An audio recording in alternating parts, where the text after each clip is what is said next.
Okay, let's talk about bone broth. It's everywhere, right? Everyone's talking about it for better skin, healthier joints, the whole deal. But what if you're drinking it hoping to protect your muscle as you age? Well, I hate to say it, but you might be wasting your time. Today, we're going to dig into the real science behind why we lose muscle as we get older and reveal why your breakfast choice could be the absolute key to staying strong. So here it is, the main event, the trendy wellness darling, bone broth, going up against a simple grocery store staple, Greek yogurt. Now, I know it might not look like a fair fight, but when it comes to battling age-related muscle loss, the science points to a very, very clear winner. Let's get into why. This whole conversation matters because of a very real and often overlooked threat called sarcopenia. And this isn't just some fancy medical term. For a lot of people, it's the #1 reason they might lose their independence later in life.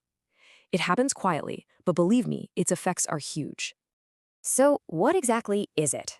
Simply put, sarcopenia is the natural, age-related loss of your skeletal muscle. The muscles that let you move, and the strength that comes with it.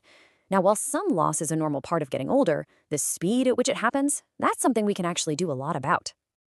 And just to give you an idea of how common this is, look at this. Nearly half of all adults over the age of 80 are dealing with it.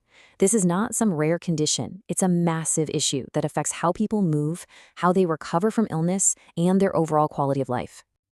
Okay, so if we want to fight sarcopenia, we've got to understand why it's happening in the first place.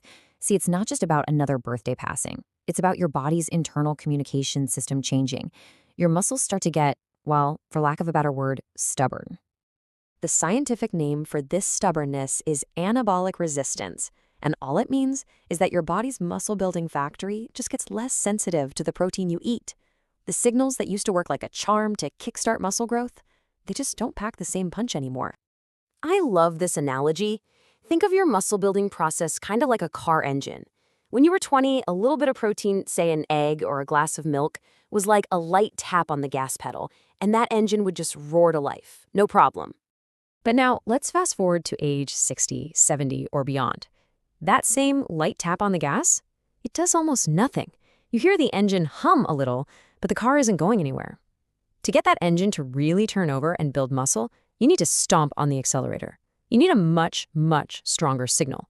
And that light tap, yeah, that's your cup of bone broth. So what is that stronger signal? What's the key that's actually going to turn the ignition in that stubborn old engine? Well, the answer is a specific little amino acid that acts like a powerful on switch for your muscles.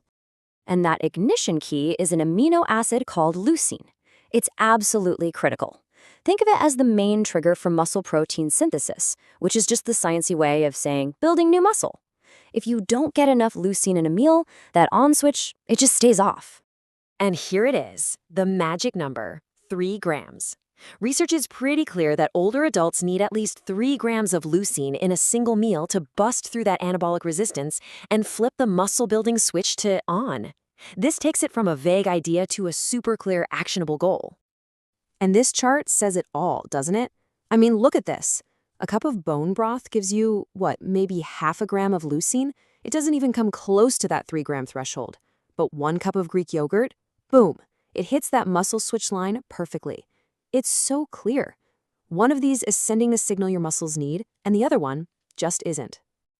Okay, that was the science. Now let's get to the fun part, the practical stuff. How do you actually put this leucine switch into action every day?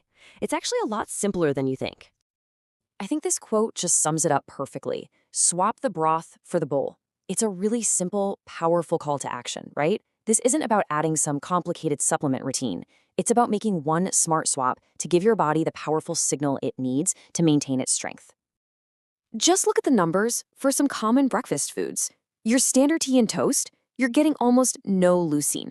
A single large egg, which we all think of as a protein powerhouse, only gets you 0.6 grams. You'd need to eat 5 of them to hit the target. But then look at Greek yogurt or cottage cheese. They just blow past that 3-gram mark in a single serving. The difference is just staggering. And hey, this isn't just about breakfast. The whole strategy is called protein pacing. The idea is to flip that leucine switch multiple times throughout the day. So you start strong with yogurt or a whey shake, then you hit that switch again at lunch with something like salmon or chicken, and then one more time at dinner with lean beef or tofu. See? Simple. So, does this mean you should just throw out your bone broth? No, absolutely not. We just need to see it for what it is. It's a fantastic snack, it's great for gut health, joint support, skin hydration. It's just not a meal designed for building muscle. It has its place, just a different one. You know, the biggest takeaway here is all about empowerment. Sarcopenia can sound really scary, I get it, but it is not inevitable. It's not a done deal. You have so much control. You just need to change the fuel you're giving your body. And that really brings us to the final question. Now that you understand the science of the leucine switch, the choice for breakfast becomes so much clearer, doesn't it? So, which one is it going to be for you? Yogurt or cottage cheese? The power to stay strong is quite literally sitting right there in your breakfast bowl.